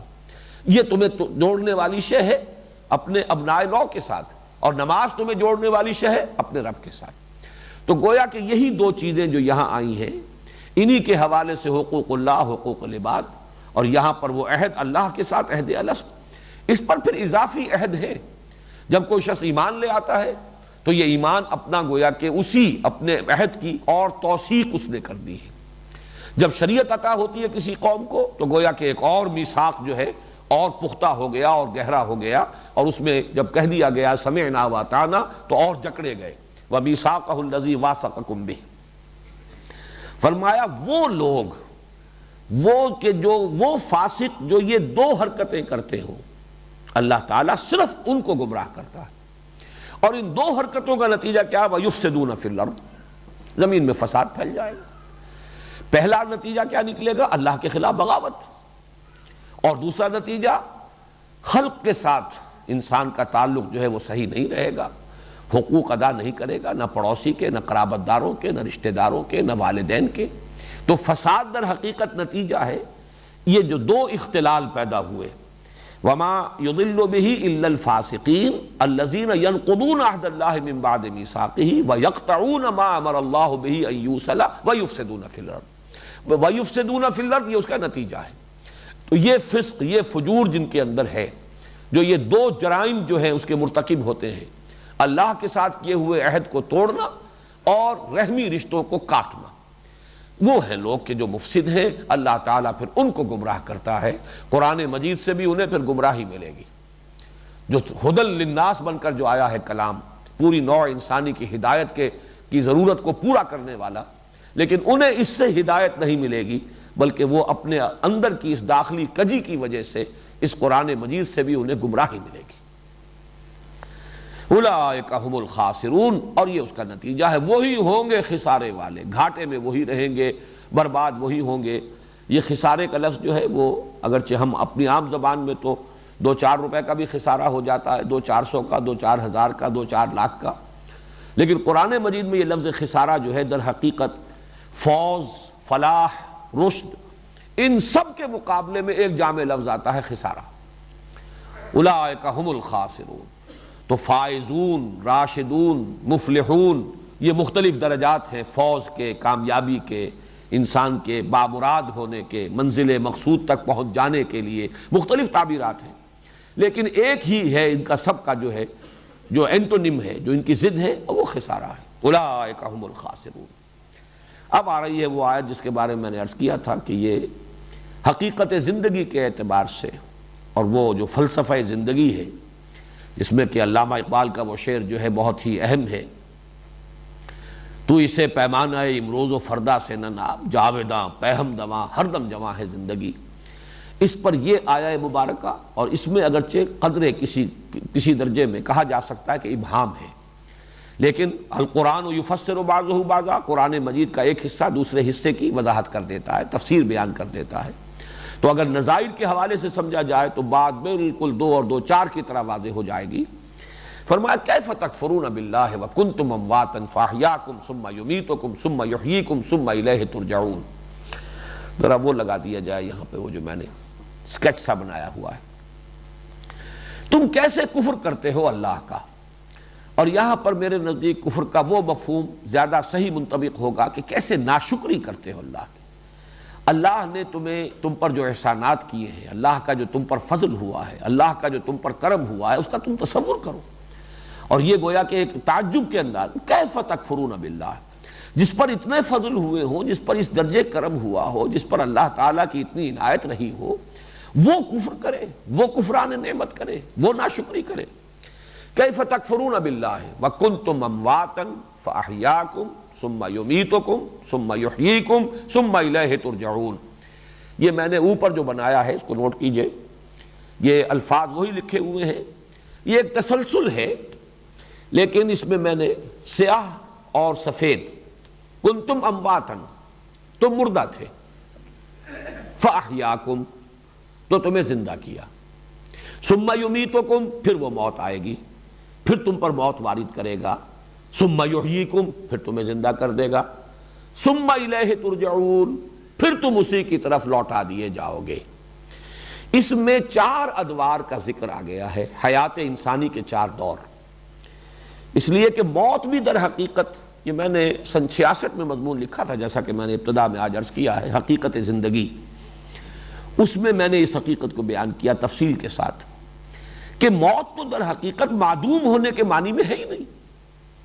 جب ہم کہتے ہیں یہ شے مردہ ہے تو مردہ شے معدوم نہیں ہوتی، مردہ کا تو وجود ہوتا ہے، صرف یہ کہ اس کے اندر وہ حیات کے آثار نہیں ہوتے، حیات کی صفات نہیں ہوتی، حیات کی کیفیات نہیں ہوتی، وہ معدوم تو نہیں ہے۔ لاش پڑی ہوئی ہے، مردہ پڑا ہوا ہے، تو مردہ معدوم تو نہیں ہے، ہاں اس میں زندگی نہیں ہے، صرف اس درجے کا فرق ہے۔ تو یہ نہیں کہا گیا کنتم معدوما فخلقکم، کہ تم معدوم تھے پھر تمہیں پیدا کیا، کنتم امواتا۔ اور یہی وجہ ہے کہ حضور صلی اللہ علیہ وسلم نے بڑی خوبصورت تشبیہ جو دی ہے موت کو، وہ نیند سے دی ہے۔ جب ہم صبح کے وقت اٹھیں تو اگر وہ دعا یاد ہو حضور صلی اللہ علیہ وسلم کی، ویسے تو سوتے ہوئے بھی، اللہم باسمک اموت و احیا، داہنے ہاتھ پر اپنا دانا گال رکھ کر قبلہ رخ ہو کر داہنی کروٹ پر لیٹ کر اللہم باسمک اموت و احیا، اے اللہ تیرے ہی نام سے میں مرتا ہوں اور تیرے ہی نام سے میں زندہ ہوں گا۔ اسی طریقے سے الحمدللہ الذی، صبح آنکھ کھلے الحمدللہ الذی احیانی بعدما اماتنی والیہ النشور، کل شکر کل حمد کل ثناء اس اللہ کے لیے جس نے مجھے دوبارہ زندہ دیا، زندگی بخشی، زندہ کر دیا، اس کے بعد کہ مجھ پر موت وارد کر دی تھی، وَإِلَيْهِ النُّشُورُ، اور اسی طرح اس کی طرف لوٹ جانا ہے۔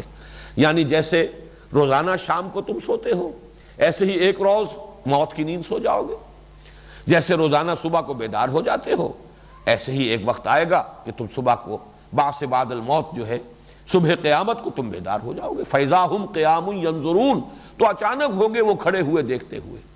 تو معلوم ہوا کہ یہ موت اور نیند یہ بہت ایک دوسرے سے مشابہ، بہت قریب ہے، اس لیے کہ نیند میں بھی اصل میں شعور چلا گیا ہے، موت میں جان نکل گئی ہے۔ اصل تو انسان کی جو ہے وہ اصل حقیقت اس کا شعور ہے، نیند میں جان تو رہ گئی لیکن یہ کہ شعور جو ہے وہ سلب کر لیا گیا۔ البتہ جب موت آئی ہے تو وہ جان بھی شعور کے ساتھ، وہ جان جو ہے حیات وہ بھی سلب کر لی گئی، لیکن جسم تو پڑا ہوا ہے، وہ دو من کی لاش جو ہے وہ تو موجود ہے۔ تو اس میں جو چار انوار آ رہے ہیں، کنتم امواتا فاحیاکم ثم یمیتکم ثم یحییکم، تم مردہ تھے تو تمہیں زندہ کیا، پھر تم پر موت وارد کرے گا، پھر تمہیں زندہ کرے گا، پھر تم اس کی طرف لوٹا دیے جاؤ گے۔ تو جیسا کہ میں نے عرض کیا اس میں چار ادوار آئے، لیکن اب اس میں منطقی نتیجہ یہ نکلتا ہے کہ یہ جو پہلی موت ہے اس سے پہلے یقیناً کوئی زندگی ہونی چاہیے، اس لیے کہ موت آتی ہے زندگی کے بعد، یا تو عدم محض اس کو کہا جائے تو ظاہر بات ہے اس سے پہلے کسی اور دور کا کوئی تصور نہیں، لیکن جب آپ کہیں مردہ تھے تو مردہ تو در حقیقت اس سے پہلے کوئی شے زندہ تھی تو مردہ ہوئی ہے، کوئی ہستی تھی، کوئی حیات تھی اس کے اندر جس پر اماتہ کا عمل طاری ہوا ہے۔ تو اس کو اب نوٹ کیجئے، دوسری آیت جو ہے وہ جو دوسرا حصہ ہے اور آیت کا ذرا پہلے وہ اس کو لگا دو، یہ مقام ہے سورۃ المومن، اور اس کی یہ آیت جو ہے دو آیات یہ بہت ہی اہم ہے، ان کو اچھی طرح آپ نوٹ کر لیجئے۔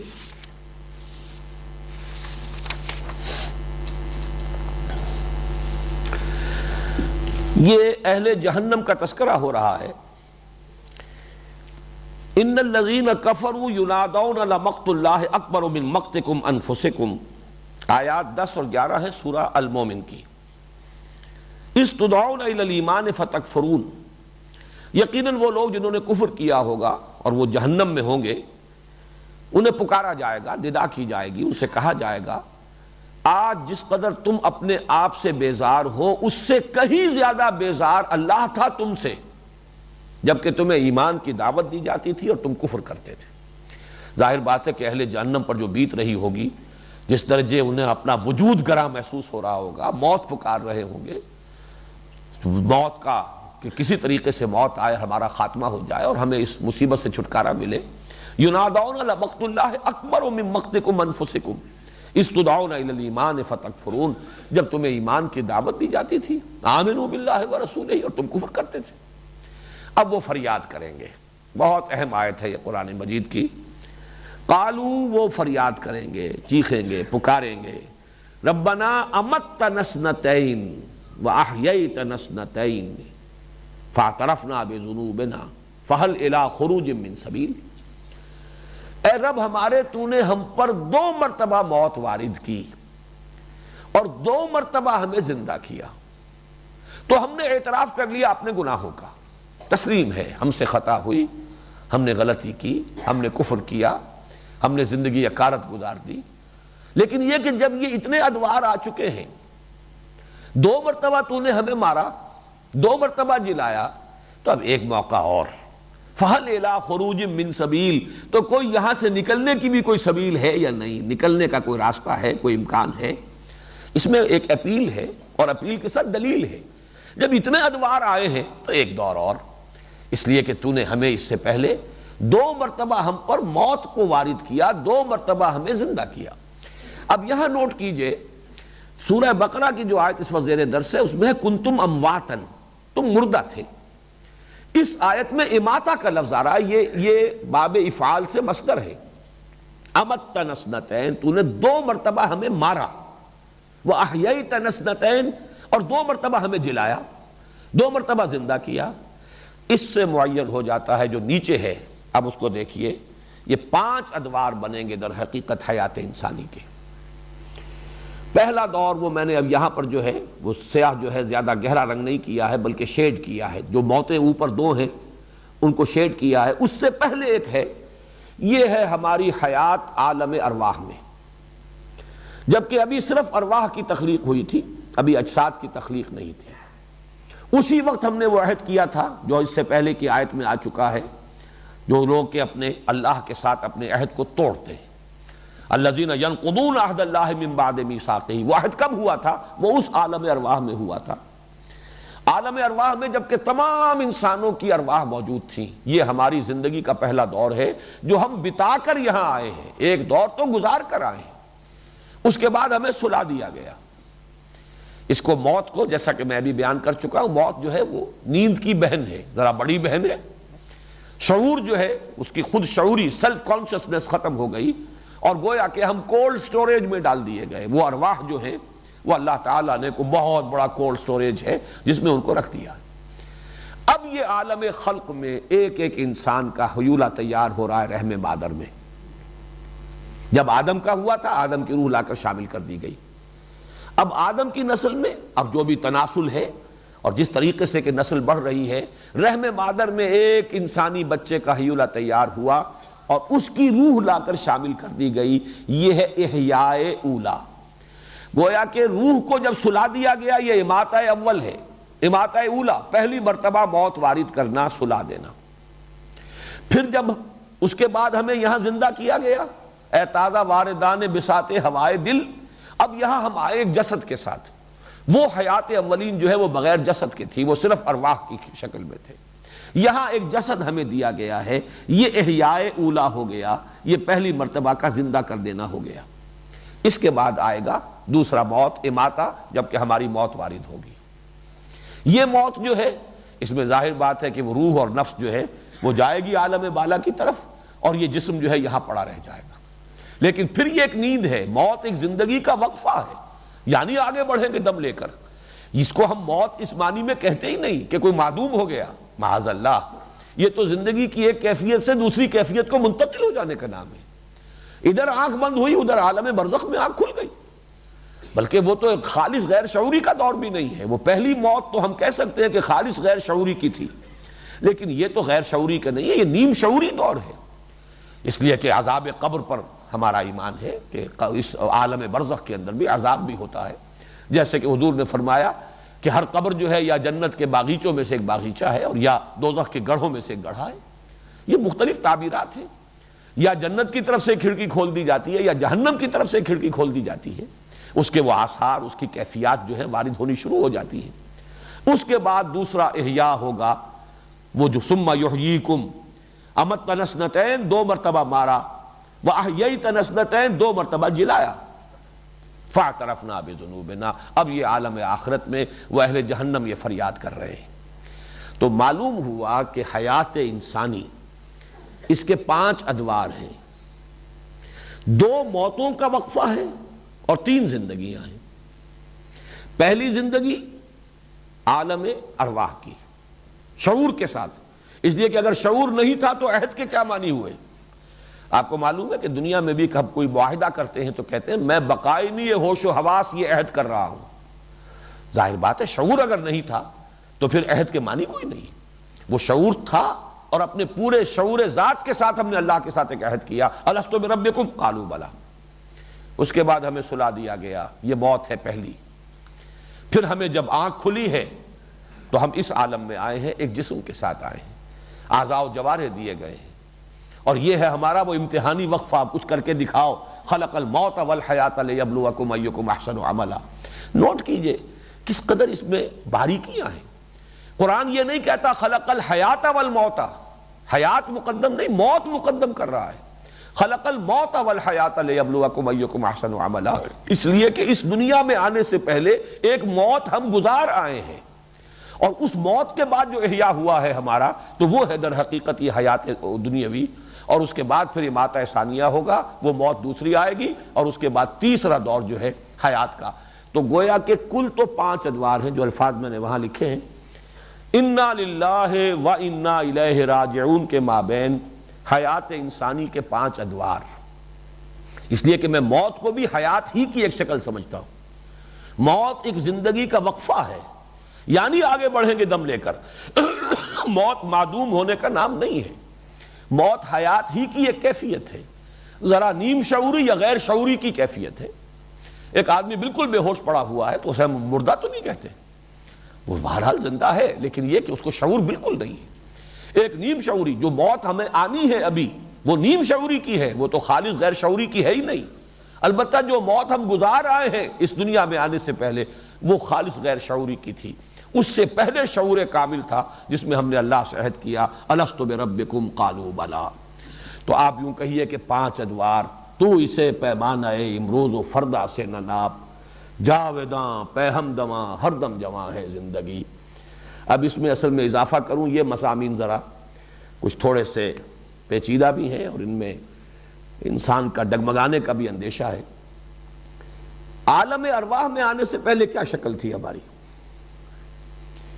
اہل فلسفہ یہ کہیں گے اور اہل تصوف یہ کہیں گے کہ اس وقت بھی ہمارا ایک وجود تھا، وہ وجود ذہنی تھا، علم خداوندی میں، جو علامہ اقبال کا ایک شعر ہے، بہت اونچا شعر ہے، بضمیرت آرمیدم تو بجوش خود نمائی، بکنارہ برف گندی در آبدار خدرا۔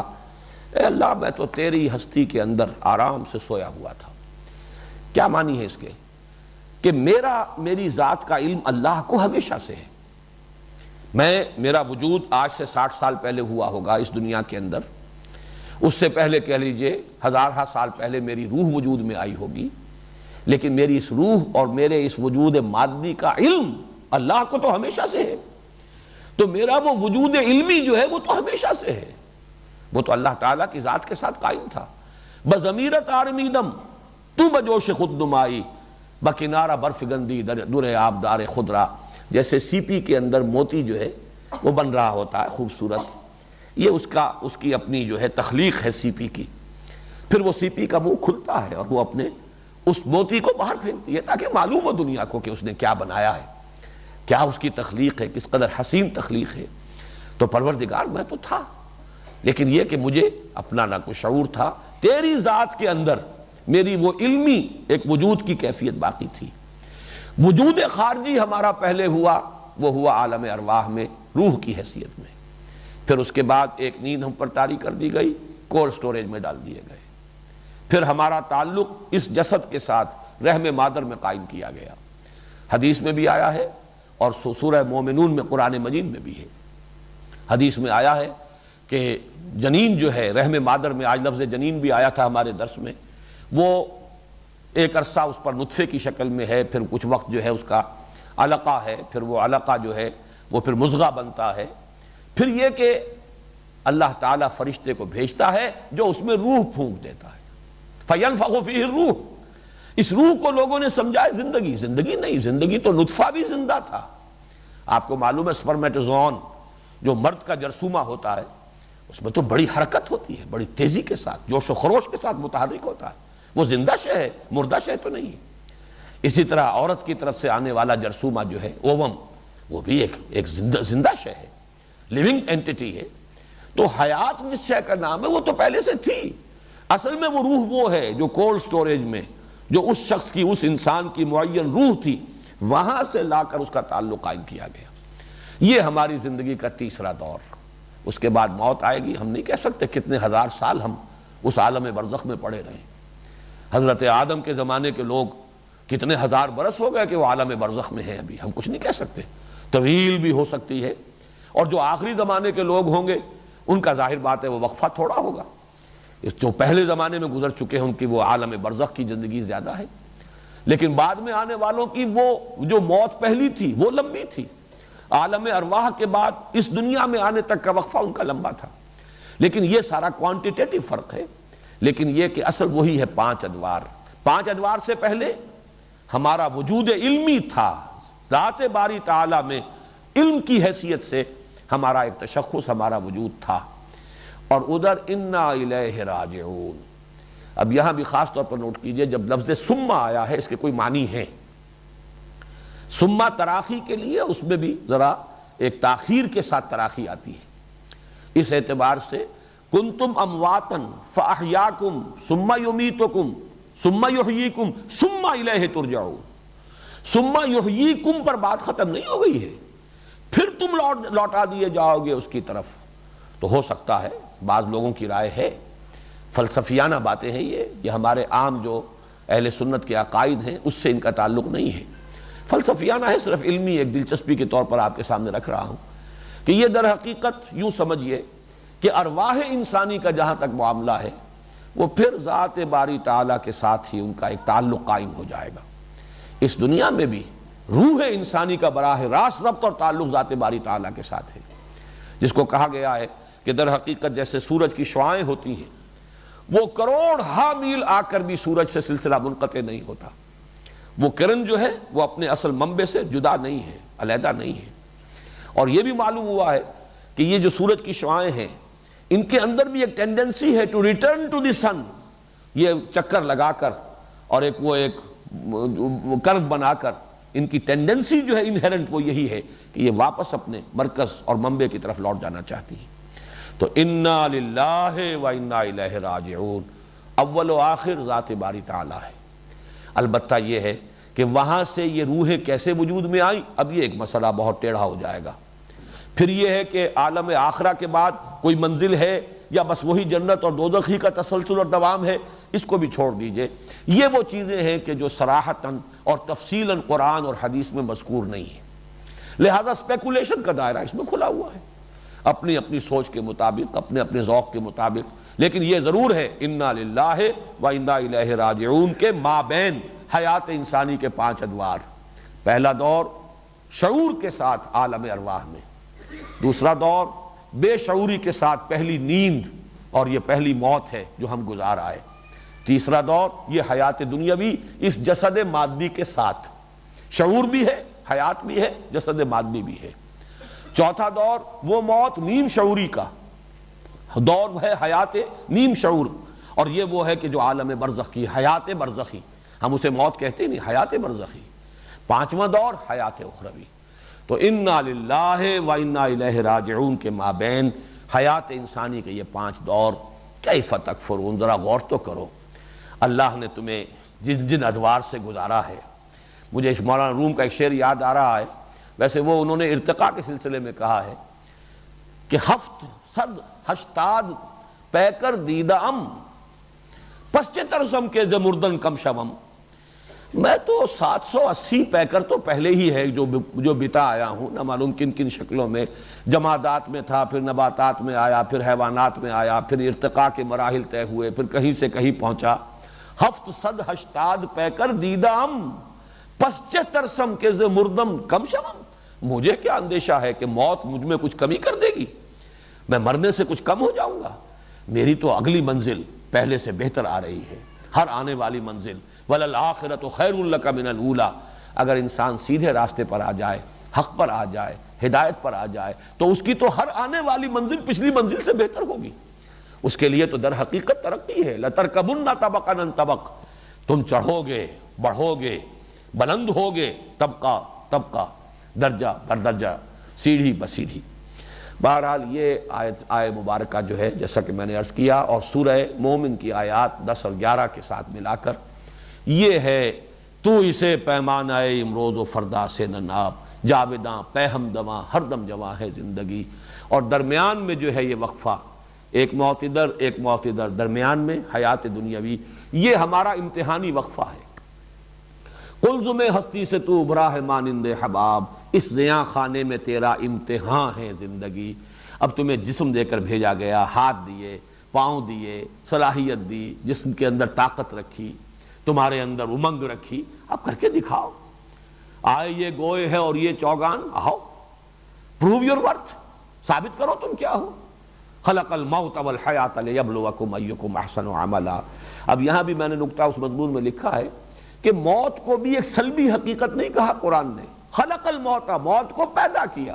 جس شے کو پیدا کیا جاتا ہے در حقیقت وہ معدوم شے نہیں ہوتی، وہ بھی ایک مثبت حقیقت ہے، کوئی منفی حقیقت نہیں ہے، کوئی سلبی کیفیت کا نام موت نہیں ہے۔ خلق الموت والحیات، اب پیدا کیا ہے اس نے، بنایا ہے موت کو اور زندگی کو، لِيَبْلُوَكُمْ أَيُّكُمْ أَحْسَنُ عَمَلًا، تاکہ تمہیں وہ آزمائے اور پرکھے اور جانچے اور امتحان لے کہ کون ہے تم میں سے بہتر عمل کرنے والا۔ هُوَ الَّذِي خَلَقَ لَكُمْ مَا فِي الْأَرْضِ جَمِيعًا، یہ آخری آیت ہے۔ اللہ کا شکر ہے کہ ہم اس رکوع کے اختتام تک پہنچ گئے۔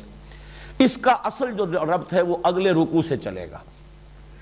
یہ اللہ تعالیٰ کا احسان تمہیں اتنے ادوار سے گزارا ہے، کہاں کہاں سے لے کر آیا ہے اللہ، کن کن منزلوں میں سے گزار کر لایا ہے، اور پھر نمبر 2 اس کا احسان تمہارے لیے پیدا کیا ہے وہ سب کچھ جو زمین میں ہے۔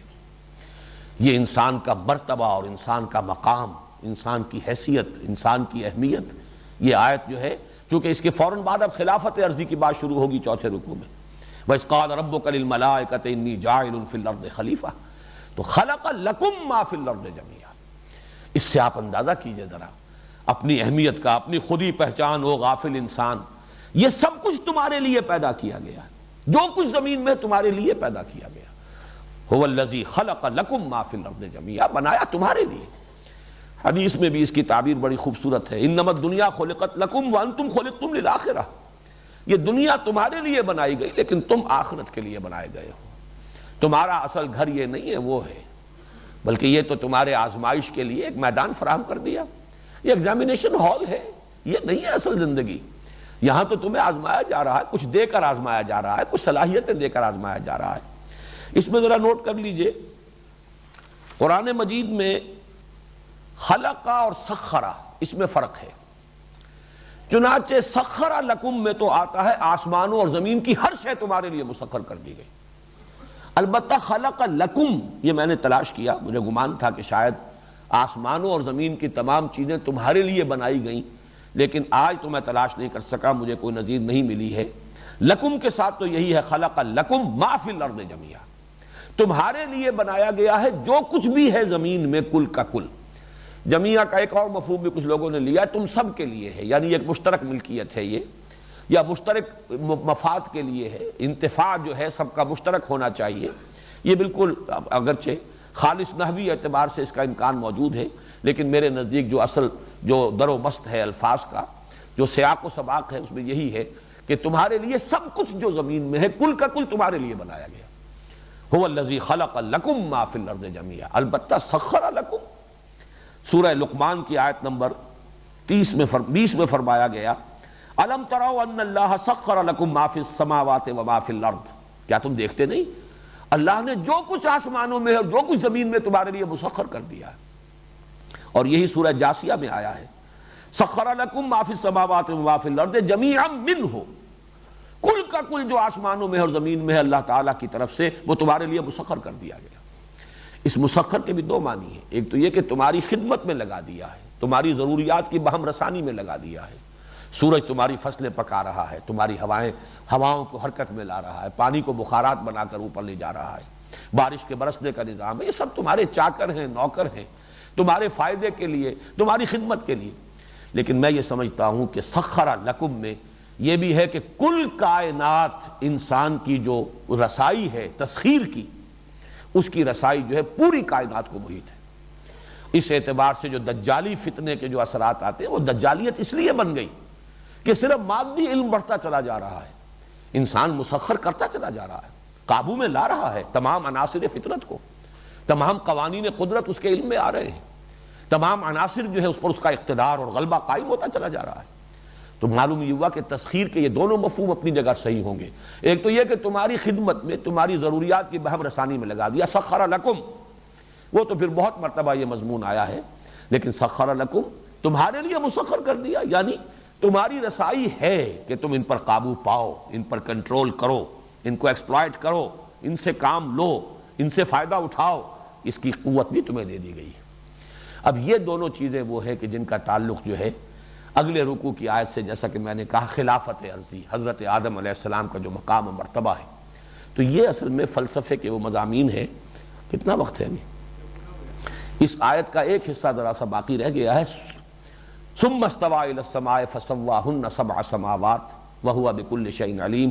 اب اتنا تو قرض اگر رہ جائے تو کوئی بڑی بات نہیں ہے، اگلے ہفتے انشاءاللہ تعالی چوتھے رکوع کے ساتھ اس آیہ مبارکہ کا جو حصہ رہ گیا ہے انشاءاللہ اس کی بھی ہم تکمیل کر لیں گے۔